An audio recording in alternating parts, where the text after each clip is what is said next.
Hello everyone, glad to be back. Today is 22nd of September, now it's 20 to 9 in the morning Moscow time. I'm Levan Gudadze and this is my first update for the day in which I will share all the main news that are making headlines in Russian media outlets and Russian language pages for this moment. There are quite a few very significant developments and news that I like to share with you, and I will start with a short summary of the situation.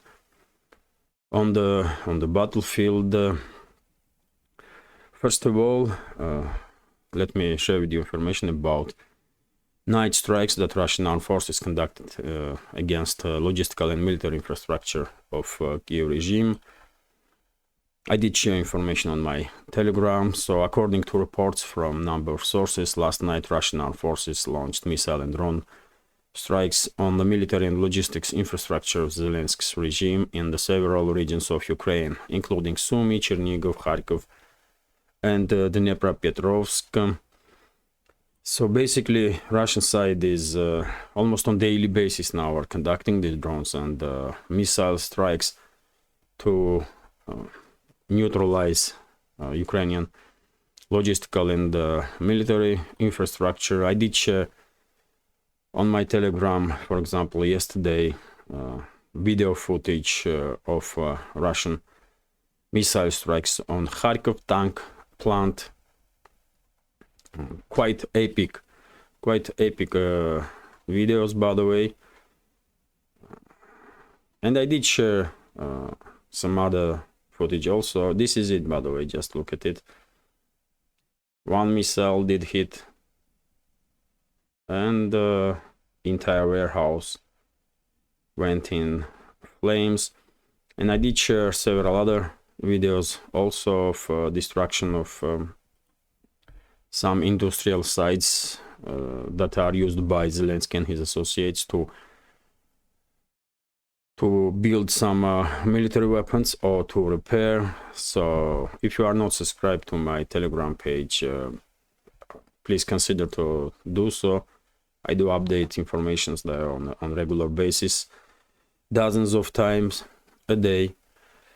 And it's a good addition to this main channel, by the way. So you can see link under this video in the description box or in the pinned comment. And now let's talk about situation on the battlefield itself. Let's go from southern sectors, from Kherson and up to northern ones. So no significant changes, by the way. Ukrainian side is constantly trying to conduct some landing operations on islands on the Dnieper River and delta of Dnieper River, even on the left bank of the river. But Russian side is monitoring situation, and whenever they see movement of Ukrainian forces, Russian artillery and drones are basically becoming active and are taking care of these landing forces. All these operations, one may say, it's suicidal stuff that was done by Kyiv regime. But yet again, when they did care about casualties inside in Ukrainian army, they never saw. They are sending more and more military personnel on the left bank to basically die there. Mainly it's artillery duels between the sides, recon operations, and drones, of course. Drones are constantly monitoring situation and are striking whenever they see enemy in their sights. But overall situation is deadlock. Nothing is happening, at least for this moment, that will influence overall situation on this sector in immediate future. And by the way, same goes for Zaporozhye and South Donetsk sectors of the front line on this land bridge between Crimea and mainland Russia. Ukrainian sides still are trying to concentrate as many units as they possibly can in Orekhov bridgehead when we are talking about Zaporozhye sector. Although yesterday we did began receiving informations or reports from this sector of the front about activization of Ukrainian side and or significant increase in activities from Ukrainian side, and that may be indicator that Kyiv regime did concentrated enough forces in Orekhov bridgehead to begin this anticipated by many second wave of counteroffensive they don't really have enough, too much time on their hands, really, because it's only a matter of weeks now and rainy season will begin. So if they are planning to conduct this second wave of offensive, they should do it now, these days. So maybe this increase in activity of Ukrainian forces in Orekhov bridgehead are first glimpse of upcoming Ukrainian second wave.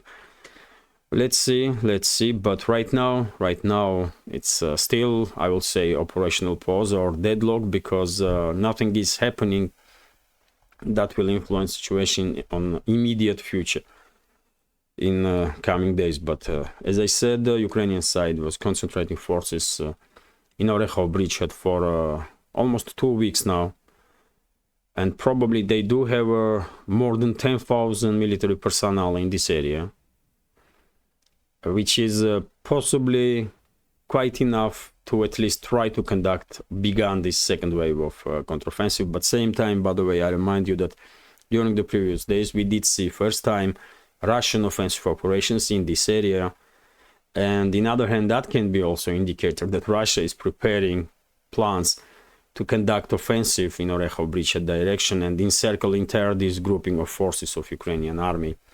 So it will be very, very tense days on Orekhov bridgehead, I'm quite sure, in upcoming days. When it comes to Zaporozhye sector of the front line, basically similar story. It's operational pause, deadlock, nothing is happening that will influence overall situation on the front line. Only if Zelensky authorizes second wave, then we may see significant increase of activity on part of Ukrainian forces. When it comes to Donetsk direction, southern flank of Donetsk direction, Marinka, Krasnogorovka, Avdeevka are more or less calm situation in comparison to some previous weeks. But when it comes to northern flank of Donetsk direction, Bakhmut and surrounding areas, main hotspots of course are Andreevka, Klishevka areas. Both these settlements are in the gray zone, by the way, and basically even Western military experts are now beginning to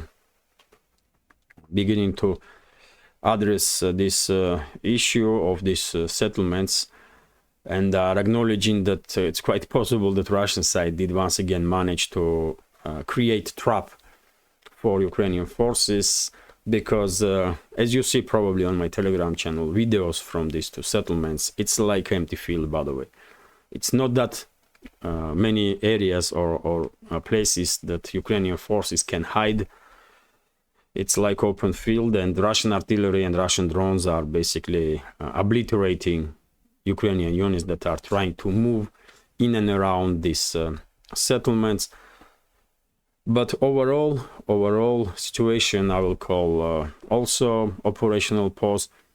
Question is, will Ukrainian forces try to cross the railway that goes right next to Andreevka and Klishevka, and if they will try to attack in Bakhmut direction from southern flank, at least to partially encircle this city. But my personal opinion is that Ukrainian side has no means basically to conduct such a scale of operation.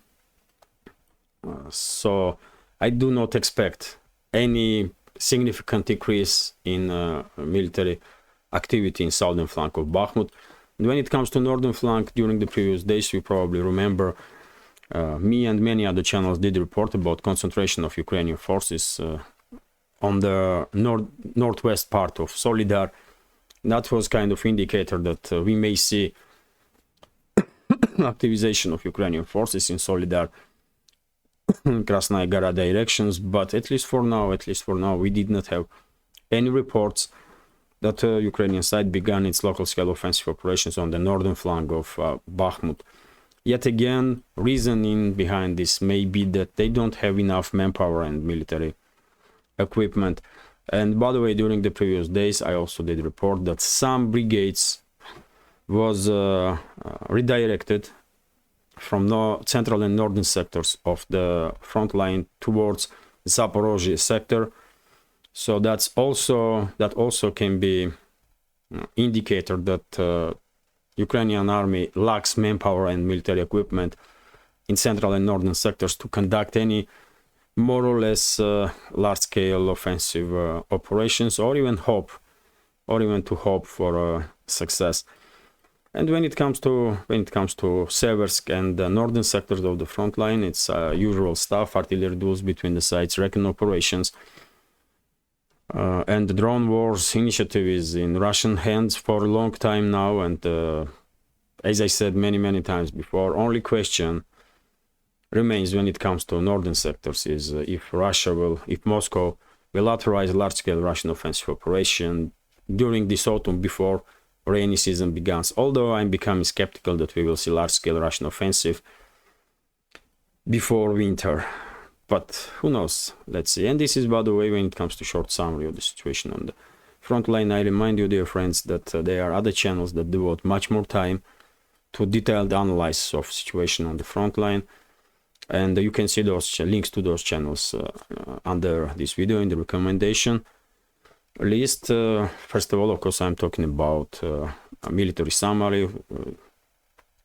which on daily basis is informing us about situation on the front line. Of course, I'm talking about Defense Politics Asia, DPA War, and Alexander Mercuris, host of Duran Show.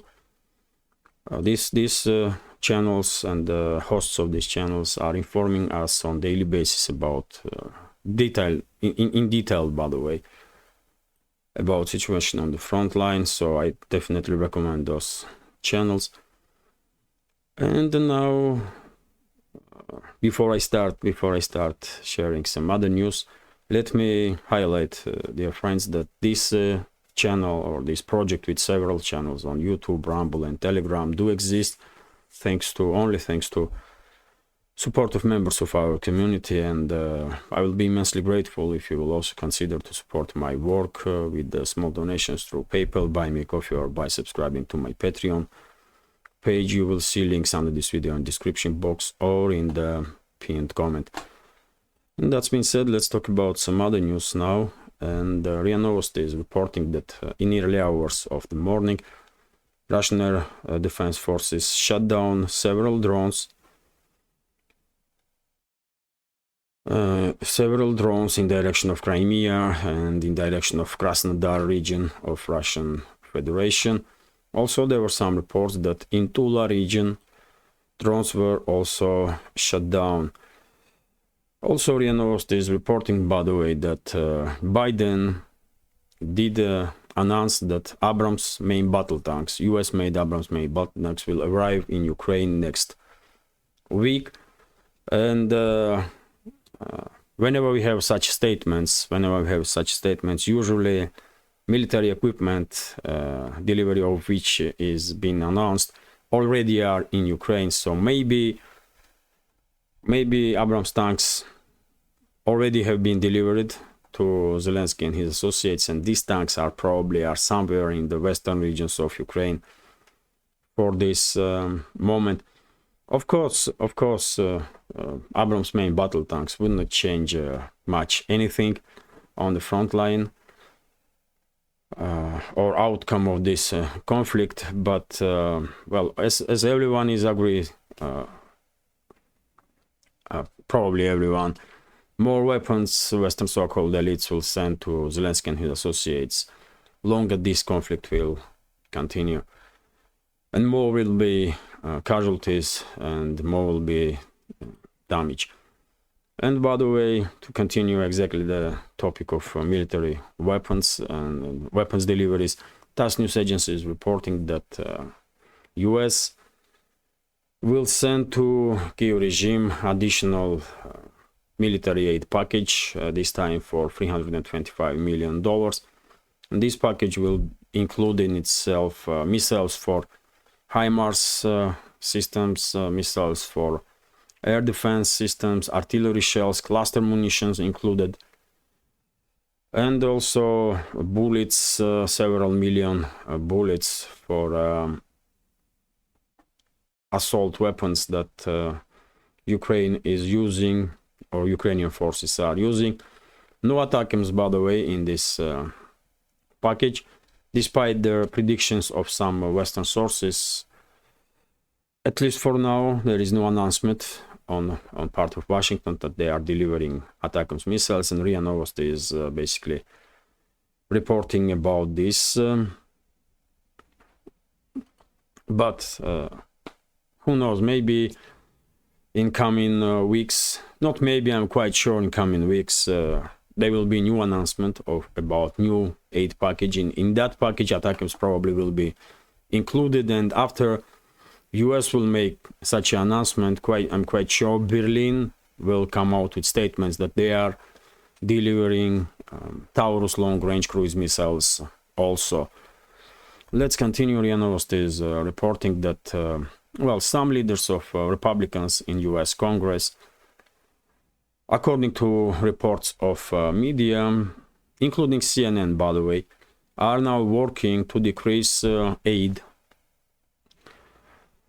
or to decrease spendings on Ukraine, US spendings on Ukraine. And according to CNN, leaders of Republicans in Congress are quite actively working on this matter. And in this regard, we also have report that McCarthy, leader of Republicans, did make statement that during his talks with Zelensky, who is in right now he is in Canada, by the way, but he was in US during the previous days, and McCarthy also had a talk with Zelensky, and he said that he didn't promise to Zelensky that he will participate in decision-making process to somehow speed up decision about $24 billion that was promised by Biden to Zelensky and his associates. Well, lately we do see some kind of change of wind in the Washington among Republicans, and it's quite possible that Biden's administration would not be able to acquire this $24 billion. They will receive some money, they will send some money to Zelensky and his associates, but maybe not 24 billion. Just imagine, man, how much money was sent to Zelensky and his associates. If you calculate all the weapons and all the money that was sent, it's more than 200 billion at this point, I guess. But anyway, let's continue. This is quite interesting changes, by the way, in the Washington, when more and more politicians are becoming critical towards Zelensky and his associates, and are skeptical about further expenditures for Ukraine. And well, next news is about weapons also. You may be surprised, but Yuri Ignat, this official representative of Ukraine's Air Force, did make the statement that Ukraine don't want Mirage 2000 fighter jets from France.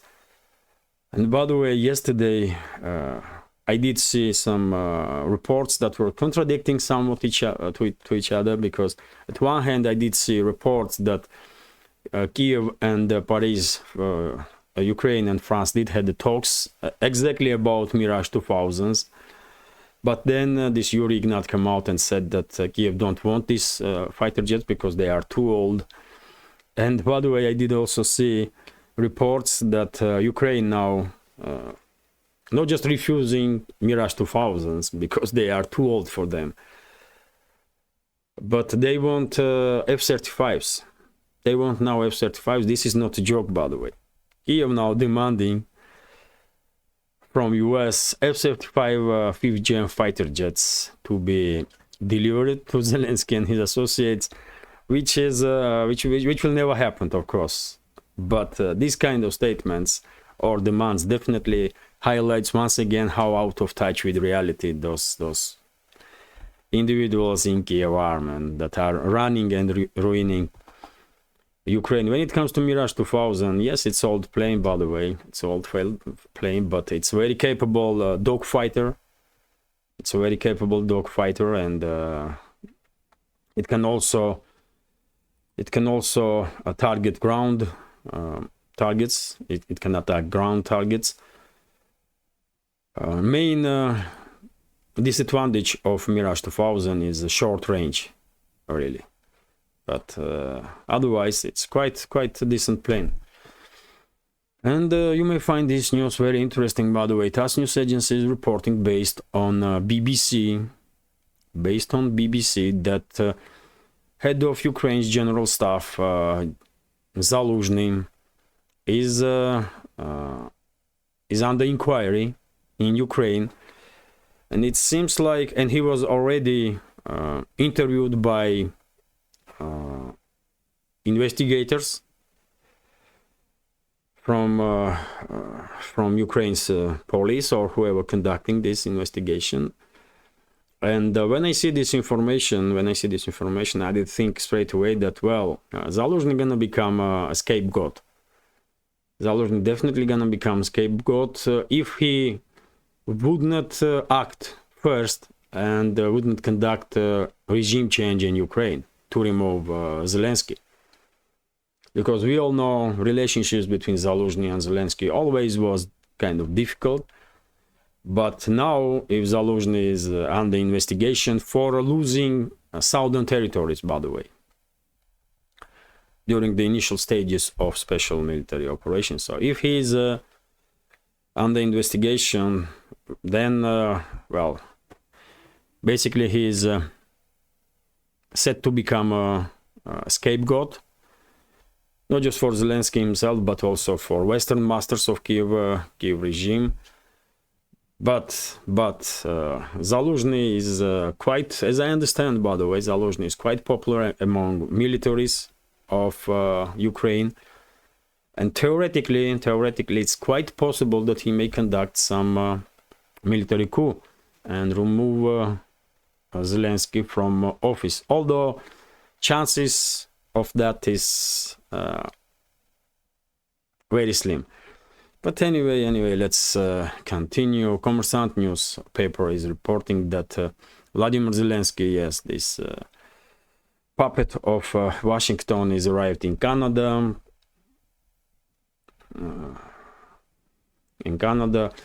Canada has quite a big diaspora from Ukraine, and a significant number of this diaspora, by the way, are descendants of Ukrainian Nazis that were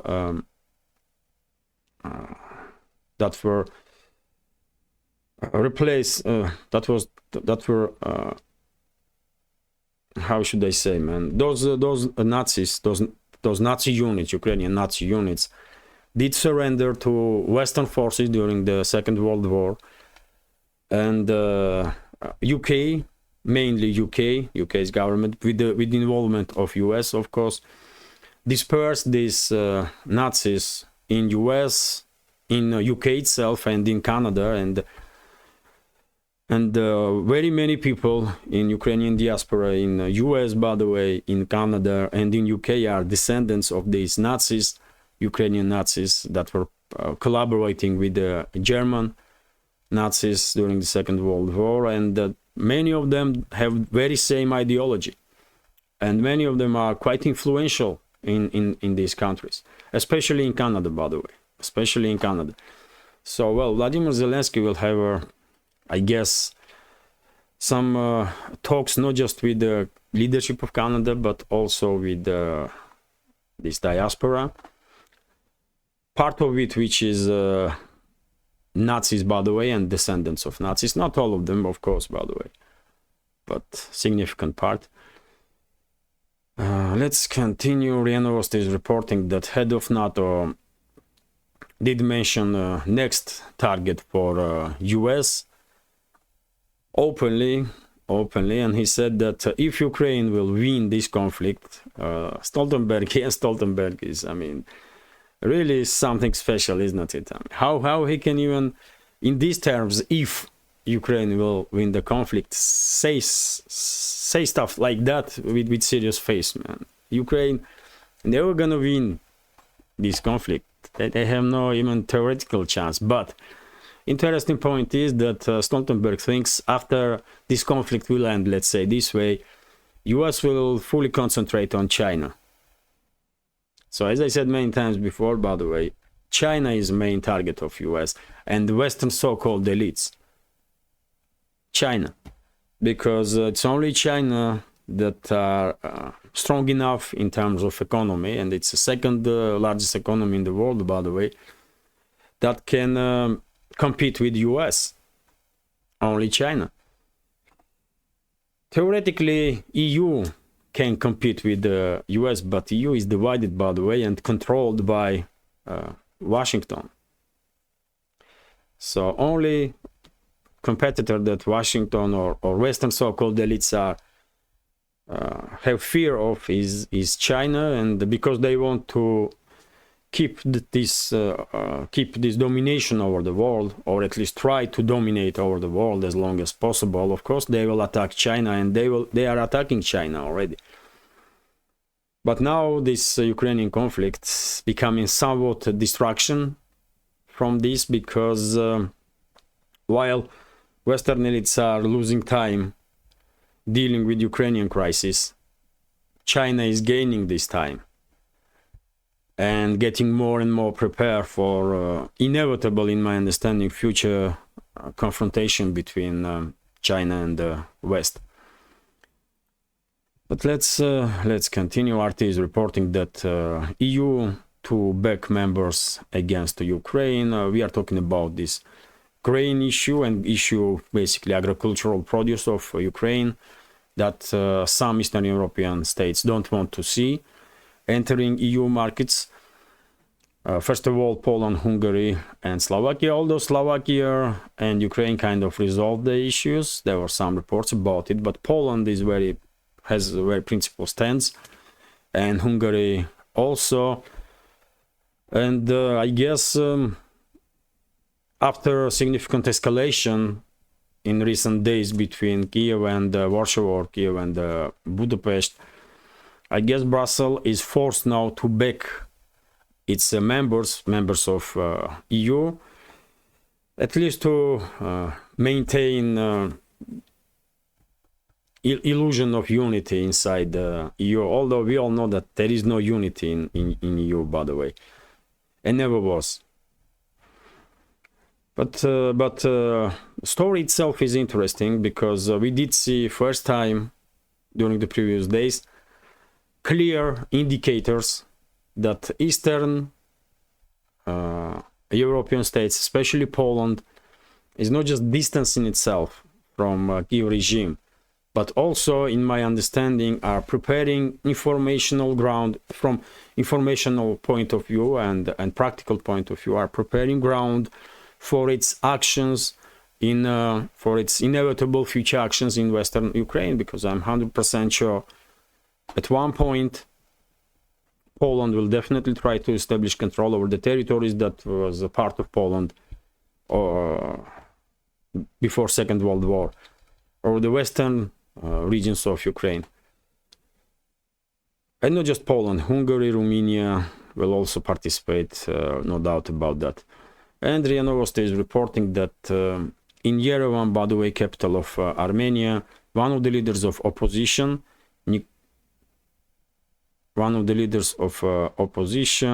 was arrested this morning.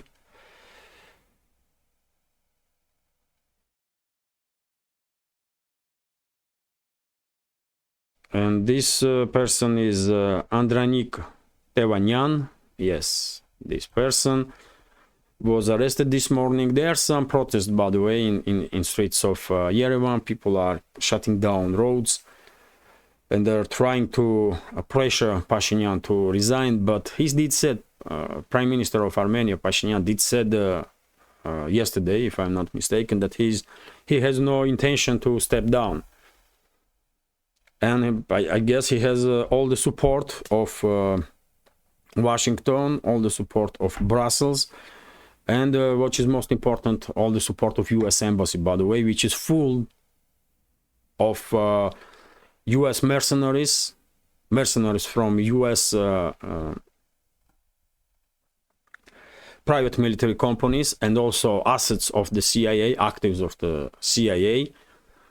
And I'm quite sure they are in full control to make sure that their puppet, Pashinyan, will remain in power. So if Armenian society won't conduct some regime change, it's not gonna be easy. It's gonna be very difficult, by the way, and I don't think they will succeed, really. It's too late. It's too late. For me personally, it was very clear from very beginning that Pashinyan become prime minister, that well, Armenia was moving far from Russia, moving away from Russia, and closer to NATO, EU, US, and it was obvious that this didn't end well, especially for Nagorno-Karabakh, and well, that's exactly what happened. And I find it kind of fascinating that Armenian society just now waking up to this obvious stuff, but it's too late. It's just too late. At least some part of Armenian society, because I'm quite sure significant number of citizens of Armenia knew from very beginning that what was happening, but probably they had not enough force at the time to influence situation in any way. But let's continue.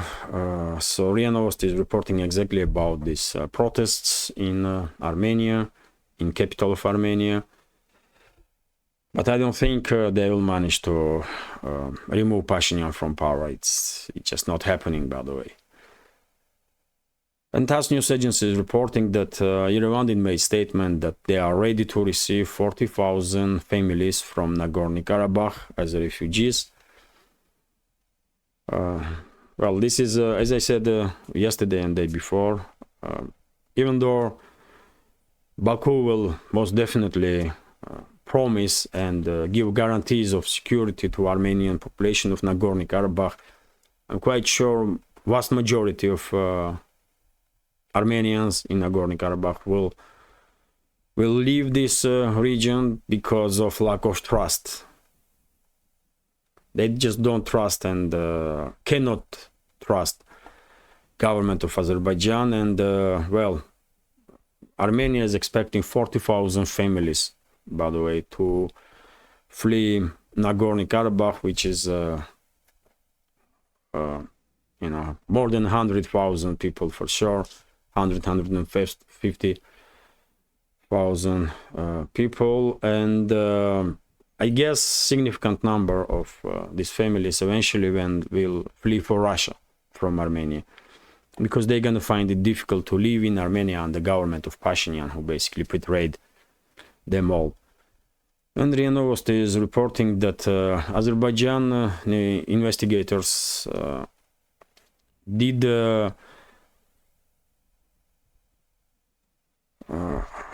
Azerbaijani investigators did detain several Azerbaijani military personnel for opening fire in the direction of Russian peacekeepers, as a result of which, according to latest news, officially unconfirmed, by the way, news, as a result of which 6 Russian peacekeepers died in Nagorno-Karabakh, including officers, high-ranking officers. And I did mention yesterday that Aliyev himself, president of Azerbaijan, did issue condolences because of this tragedy, and apologized to families of killed Russian peacekeepers and Russia, and to Putin. And because of this reaction, quick reaction from Azerbaijani authorities, relationships between the sides probably would not deteriorate significantly, although society in Russia already angry, by the way. Society in Russia already angry. You may see very angry comments whenever this topic is discussed on different pages on Russian segment of internet. And by the way, not just several militaries was arrested that were involved in this, that did open fire in the direction of Russian peacekeepers, but also commander of a unit that was involved in this tragedy. Let's continue. RIA Novosti is reporting that in Russia, next generation nuclear submarine project was developed, and according to this information, this new generation of nuclear submarines will replace somewhere after 2037 Borei type of nuclear submarines that Russia has in service right now. Nuclear submarines, of course, are one of the main force in Russian nuclear triad and one of the most dangerous. Although when we are talking about nuclear weapons, of course, it's all of it is extremely dangerous. And by the way, to somewhat continue topic, RT is reporting that Saudi Crown Prince reveals a nuclear red line, and well, they have statements. Let me read several sentences. So if Iran were to obtain nuclear weapons, Saudi Arabia would be forced to do the same. Crown Prince Mohammed bin Salman has said in an interview with Fox News. Any country getting nuclear weapons, that's a bad move. The Crown Prince, widely referred to as MBS, replied when was asked how Riyadh would respond to Tehran become a nuclear power. Even if Iran gets nuclear weapons, any country using nuclear weapon, that means they are having war with the rest of the world. He said, global powers will come up with a joint response because the world can't see another Hiroshima. If the world sees 100,000 people dead, you are in a war with the rest of the world, the Crown Prince explained. Well, by the way, recently Saudi Arabia and Iran did manage to, with active participation of China, did manage to somewhat rebuild relationships between each other, and I'm quite sure Iran's nuclear program will not become an issue of destruction of these newly built relationships between the sides. Fox News probably did try to provoke former or future, by the way, king of Saudi Arabia to say some harsh words towards Iran, but he did not. He just basically said quite neutral sentences. So at this point, by the way, this person is quite experienced in many things, including foreign affairs and diplomacy, and he did not say any extreme words towards Iran. And well, I don't think, by the way, Iran really needs nuclear weapons. Slowly but surely, Iran is getting closer to Russia, China, to BRICS, and at some point some treaties may be signed between Iran and Russia, let's say, or Iran and China, and Iran will receive all the security it needs. It needs. So why aggravating relationships with the neighboring countries or world by building these nuclear weapons? I mean, what is the point in it? So, let's continue. And RT is reporting that video platform Rumble, by the way, rejects calls to demonetize Russell brand like YouTube did. And well, this is a good move, significant move from Rumble, because if Rumble become main platform for Russell brand, of course he will bring with him millions and millions of his active viewers,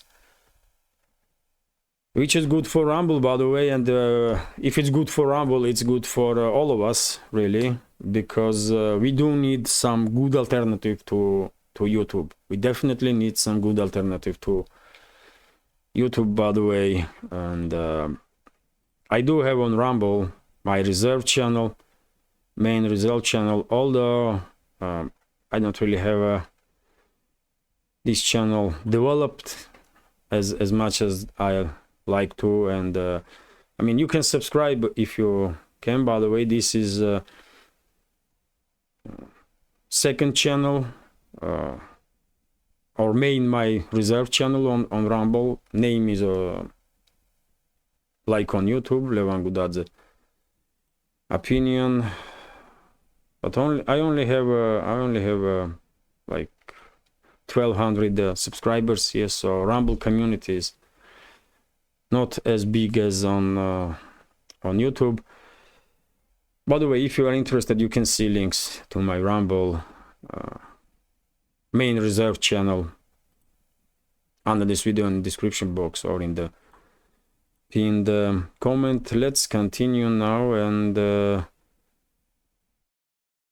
well, that's quite interesting. RIA Novosti is reporting that Poland increased its imports of Russian fertilizers three times, by the way, which is well, quite interesting. On the surface, Warsaw and Moscow had very intense relationships. We all know this. Warsaw is acting very anti-Russian, but you know, business same time goes, or at least tries to go, as usual. And of course, Russia being one of the major suppliers to the world with fertilizers, Russia is remaining as one of the major suppliers of fertilizers to Poland also. And RT is reporting that Russia restricts fuel exports indefinitely, by the way. There is no date until which this restriction will work. So this is gonna be a big deal. Especially for European states, I believe, because through third parties, Russian diesel and gasoline was eventually ending up in Europe. And well, this is decision of Moscow is due to needs of domestic agricultural sector. That's an official, at least, explanation. But who knows? When I read this information, first thing what came to my mind was, wow, that's a move to bring to their senses some leaders in EU member states, because, as I said, one of the main receivers of Russian diesel and gasoline are European states, through the third party, by the way, not directly, but through third party. And they gonna looking for some other sources now for this fuel. Let's continue. RIA Novosti is reporting that President of Russian Federation did made statement that sanctions against Russia are basically good stimulus for further development of Russian economy. And he said that, of course, sanctions are harming Russian economy, but same time, because of these sanctions, Russian businesses are forced to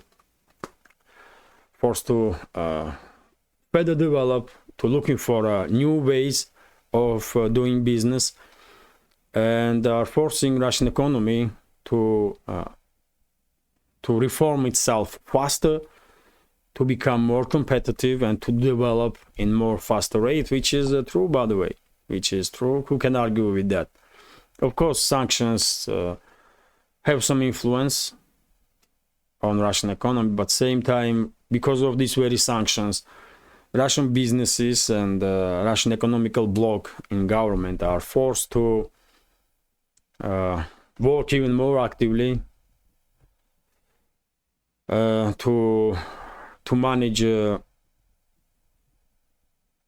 further development of businesses and the economy. And Russia doing quite well. Russia is doing quite well, at least for this moment.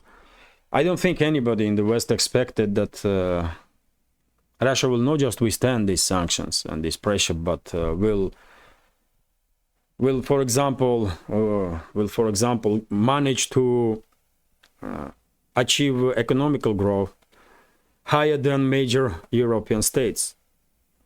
But it is happening, and not just according by Russian analytical services, but also according to Western big banks and their analytics and IMF and so on. So this is real information. Russian economy is growing faster than major European economies, despite this pressure. But anyway, this is it for now. Hopefully you will find this update interesting. And if so, please click that like button, leave some commentary about any topic you like, and if you can, please share links to my videos or my channel with your friends on any platform that you are active on. This way I will have probably better chances to reach wider audience. And dear friends, if you want to receive notifications from YouTube, or if you want to increase chance that you will receive notification from YouTube, please click that like button, not just like button, but bell right next to like button, and then choose a category of all, so that in theory at least you should receive after that notifications about all updates on my channel, because as I understand from comments that I read, vast majority of members of our community are not receiving any notifications from YouTube about updates on my channel whatsoever. And before I go, let me remind you once again that this project exists solely due to help of members of our community, and I will be immensely grateful if you will also consider to support with small donations through PayPal, Buy Me a Coffee, or by subscribing to my Patreon page. You will see links under this video in the description box or in the pinned comment. Well, this is it for now. Today is Friday, so I wish you a great day, and I wish you a wonderful upcoming weekend. Tomorrow I will also have a day off, and if nothing extraordinary is happening, then I will have no update. So well, I'll see you on Sunday. Have a great day and wonderful weekend. Take care.